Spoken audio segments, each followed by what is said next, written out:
يسأل أيان يوم القيامة فإذا برق البصر وخسف القمر وجمع الشمس والقمر يقول الإنسان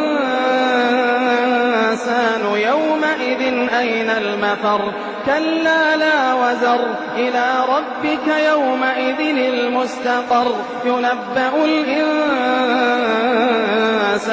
يومئذ بما قدم وأخر